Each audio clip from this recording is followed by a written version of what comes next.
இன்னைக்கு மே 1 அப்படின்ன உடனே எல்லாருக்கும் என்ன ஞாபகம் வரும் அப்படின்னா, 1 உழைப்பாளர் தினம், விடுமுறை நாள் அப்படிங்கிறதையும், உடனடியா 2வது ஞாபகத்துக்கு வர்றது பெரும்பாலும் எல்லாரும் சொல்லக்கூடியது வந்து, அஜித் அவர்களோட பிறந்த நாள் அப்படின்னு சொல்லிட்டு, உழைப்பாளர் தின கொண்டாட்டம் இல்லது உழைப்பாளர் தினத்தோட முக்கியத்துவத்துக்கான ஸ்டேட்டஸுகள் பறக்குதோ இல்லையோ, அஜித் பிறந்த நாளுக்கான ஸ்டேட்டஸ் வந்து மிக பயங்கரமா வந்து சமூக வலைதளங்கள்ல ஃப்ளோ ஆகிக்கிட்டே இருக்கும். ஆனா, உண்மையிலேயே நம்ம இந்த உழைப்பாளர் தினத்த அப்படித்தான் கொண்டாடணுமா? இது எதுக்காக? நம்ம உங்களுக்கு நீண்ட நெடிய வரலாறுலாம் வந்து பெரிய அளவுல சொல்லி நான் உங்களுக்கு போர் அடிக்க விரும்பல. ஆனாலும் அதன் முக்கியத்துவம் நம்ப வெறும் அஜித்குமார் ரேஞ்சில சுருக்கிடக்கூடாது அப்படின்னு நான் நெனைக்கிறேன். ஏன் அப்படின்னா, ஆ கிட்டத்தட்ட ஒரு 18ஆம் நூற்றாண்டுகள் பகுதியில வந்து தொழிலாளர்கள் வந்து மிக கடுமையா ஒடுக்கப்படுறாங்க. வேலை கிடைப்பதே அரிதினும் அரிது அப்படின்னு ஆக்கப்படுது. கிடைத்த வேலையிலயும் தொழிலாளர்கள் வந்து 10 மணி நேரம், 15 மணி நேரம், 18 மணி நேரம் அப்படின்னு கால நேரம் பார்க்காம உழைப்பாளர்களோட உழைப்பு வந்து மிக கடுமையா சுரண்டப்படுது. உழைப்பு சுரண்டல விட அவங்களோட ஆ ரத்தத்தையே சுரண்டுறது, உறிஞ்சுற அளவுக்கான அவர்களோட உழைப்பு வந்து 18 மணி நேரம் வரைக்கும் அவங்களோட உழைப்பு வந்து சுரண்டப்படுது. இத எதிர்த்து பல போராட்டங்கள் வந்து பல்வேறு நாடுகள்ல நடைபெறுது.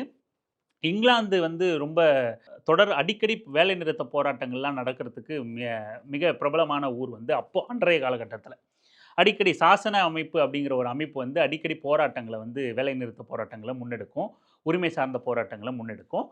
ஆஸ்திரேலியாவுல தான் முதல் முறையா வந்து 8 மணி நேர வேலை அப்படிங்கிற அந்த கோரிக்கைய வந்து முன்னிறுத்தி போராட்டங்கள முன்னெடுக்கிறாங்க. இதைத் தொடர்ந்து 1986வது வருஷம் அ அமெரிக்காவுல சிக்காகோ நகர்ல வந்து மே 1ஆம் தேதிய ஒரு காலக்கெடுவா நிர்ணயிக்கிறாங்க. 1986 மே 1 அப்படிங்கிறது வந்து தொழிலாளர்களுக்கு 8 மணி நேர வேலை அப்படிங்கிறத வந்து ஒரு ஒரு நிர்ணயிக்கணும் அப்படிங்கிறத ஒரு காலக்கெடுவா அன்னையிலிருந்து நிறைவேத்தணும்னு ஒரு காலக்கெடு நிர்ணயிக்கிறாங்க. ஆனா அது செயல்படுத்தப்படல. அதனால 1986 மே 4ஆம் தேதி ஹே மார்க்கெட் அப்படிங்கிற அதே அமெரிக்கால சிக்காகோல ஹே மார்க்கெட் அப்படிங்கிற பகுதியில ஒரு பெரிய மக்கள் திரள்ங்கிறது தொழிலாளர் திரள் ஒரு போராட்டம் வந்து மிகப்பெரிய அளவுல முன்னெடுக்கப்படுது. அந்த போராட்டத்த கட்டுப்படுத்த முடியாம அதுல வெடிகுண்டு வீசப்பட்டு பல தொழிலாளர்களும், காவல்துறையினரும் வந்து கொல்லப்படுறாங்க. அந்த போராட்டம் வெற்றி அடைஞ்சு 8 மணி நேர வேலை உறுதியானத தொடர்ந்து 1889வது வருஷம் வந்து பாரிஸ்ல வந்து சர்வதேச தொழிலாளர்கள் வந்து ஒரு ஒன்றுகூடல் வந்து நிகழுது. அந்த ஒன்றுகூடல்ல 1890 மே 1ஆம் தேதிய சர்வதேச உழைப்பாளர்கள் தினமா அங்கீகரிக்கணும் அப்படின்னு ஒரு தீர்மானம் நிறைவேற்றப்படுது. காரல் மார்க்ஸ் அவர்களோட வலியுறுத்தலின் பேர்லயும், முன்மொழிதலின் பேர்லயும் நிறைவேற்றப்படுது. பல்வேறு தொழிலாளர்களோட ரத்தம் உறிஞ்சப்பட்டதிலும், உழைப்பு சுரண்டப்பட்டதிலும், பல்வேறு தொழிலாளர்கள் படுகொலை செய்யப்பட்டதோட பின்னணியும் கொண்டது தான் மே 1 அப்படிங்கிற உழைப்பாளர் தினம். இத நம்ம வெறும் அஜித்குமாரோட சுருக்கிடக்கூடாது. அஜித்குமார் கூட தான் உழைச்சு முன்ன வந்தார் அப்படிங்கிற அந்த கதைய பேசுவோம். அப்படிங்கிறதோட சுருக்கிடக்கூடாது. சரி, அமெரிக்காவுல நடந்துச்சு, சிக்காகோவுல நடந்துச்சு, பாரிஸ்ல நடந்துச்சு, இங்கிலாந்துல நடந்துச்சு, ஆஸ்திரேலியாவுல நடந்துச்சு. இந்தியாவுல எப்ப நடந்துச்சு? இந்தியாவுல தொழிலாளர் தினம் அப்படிங்கிறது, உழைப்பாளர் தினம் அப்படிங்கிறது எப்போ முதல்ல கொண்டாடப்பட்டுச்சு, எங்க கொண்டாடப்பட்டுச்சு அப்படின்னா, அதுக்கும் இந்த தமிழ் மண்ணே அ எல்லா வரலாற்று பெருமைகளையும் சுமந்தது இந்த தமிழ் மண் அப்படிங்கிற மாதிரி, உழைப்பாளர்களோட உரிமைய முதல்ல பேசியதும், மே தினம் கொண்டாடப்பட்டதும் இந்த தமிழ் மண் தான் அப்படிங்கிற பெருமை மிக்க வரலாறையும் இந்த தமிழ் மண்ணு தான் கொண்டிருக்கு. அதே 1923வது வருஷம் 1890வது வருஷம் சர்வதேச உழைப்பாளர் தினமா, மே தினமா அங்கீகரிக்கப்படுது. தீர்மானம் நிறைவேற்றப்பட்டு மற்ற நாடுகள்ல கொண்டாடப்படுது. ஆனா 1923வது வருஷம் தான் சென்னை மாகாணத்துல, சென்னையில முதல்ல மே தினம் வந்து சிங்காரவேலரால மிகப்பெரிய கம்யூனிஸ்ட் சிந்தனைவாதி. ஆனா காங்கிரஸ்ல இருந்தாலும் கம்யூனிஸ்ட் சித்தாந்தம் கொண்டவரு. அவரால மே தினம் வந்து 1923வது வருஷம் கொண்டாடப்பட்டது. அந்த 1923வது வருஷம் வந்து இன்னொரு பெருமையும் இந்தியாவுக்கு உண்டு. அதுவும் தமிழ்நாட்டுக்கு உண்டு. இந்தியாவுக்குன்னு சொல்ல முடியாது. இந்தியாவுல தமிழ்நாட்டுக்கு உண்டு. முதல்ல மே தினம் கொண்டாடப்பட்டது தமிழ் மண். முதல்ல ஒருங்கிணைந்த தொழிலாளர் கூட்டமைப்பு தொழிற்சங்கத்தை உருவாக்குனதும் இந்த தமிழ் மண் தான். முதல்ல செங்கொடி ஏற்றப்பட்டதும் இந்த தமிழ் மண் தான். இது எல்லாமே முன்னெடுத்ததில் சிங்காரவேலர் அவர்களோட பங்களிப்பு அளப்பரியது. அவர் முன்மொழிஞ்சு தான் இத்தனை விஷயங்களையும் முன்னெடுத்திருக்காரு. அன்றைய காலகட்டங்களில் நடந்த அத்தனை தொழிலாளர் போராட்டங்களையும் அவர் முன்னின்று வழி நடத்தியிருக்காரு. அவரால் 1923 வருஷம் மே 1 தான் இந்த தொழிலாளர் தினம் முதல்ல மெட்ராஸ் மாகாணத்தில் தமிழ்நாட்டில் இன்னைக்கு தமிழ்நாடு, அன்னைக்கு மெட்ராஸ் மாகாணம் இல்லையா, அங்கே அப்போ கொண்டாடப்பட்டது. அப்பயும் சீமான் மாதிரியான ஆட்கள் வந்து கேட்பேன், ஏன் மெட்ராஸ் மாகாணம்னு சொல்கிற, தமிழ்நாடுரா, பாரதியே சொல்லியிருக்கான், பாப்பான் பாரதியே சொல்லியிருக்கான், அப்புறம் ஏன் நீ சொல்கிற அப்படின்னு கிறுக்கு பையன் வந்து சொல்லுவான்.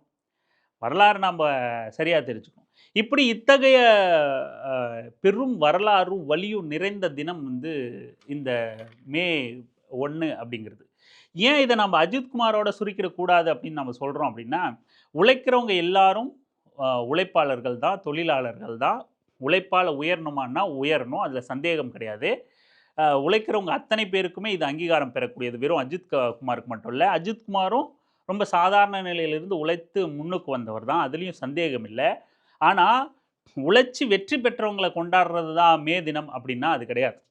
உழைப்பால் உழைச்சி இன்னைக்கு பல கோடிக்கு அதிபதி ஆயிட்டார்ப்பா அஜித்குமார். உழைப்பால் உயர்ந்தவர்ப்பா, தன்னைத்தானே ஊழி வச்சு செதுக்கிட்டார்ப்பா அப்படியே அப்படின்னு கொண்டாடக்கூடியது.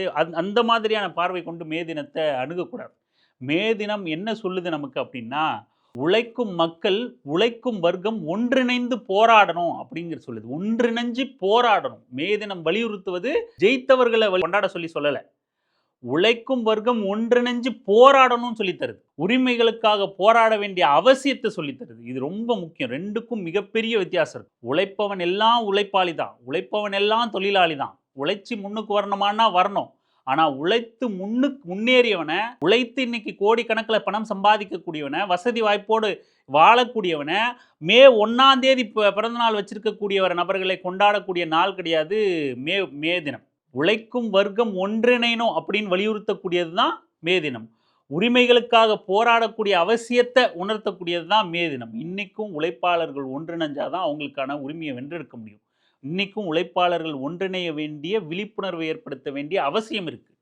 இன்னைக்கும் மோடி சர்க்கார் பாசிச பாஜக வந்து 46 தொழிலாளர் சட்டங்களா இருந்ததை 4 சட்டங்களா உடைச்சி தொழிலாளர்களோட உரிமையை பறிச்சிருக்கு. அதுக்கு நாம் இந்திய அளவில் தொழிலாளர்களா, உழைக்கும் வர்க்கமா போராடி விவசாய சட்டத்தில் பின்வாங்க வச்ச பாசிச மோடி அரசு போல இன்னைக்கு தொழிலாளர் சட்டத்திலையும் அவங்கள போராட்டத்தின் மூலமா வென்றெடுக்க வேண்டிய தேவை இருக்கு.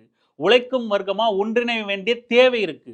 உரிமைகளுக்காக போராட வேண்டிய அவசியம் இருக்கு. இதை உணர்த்தக்கூடியது தான்.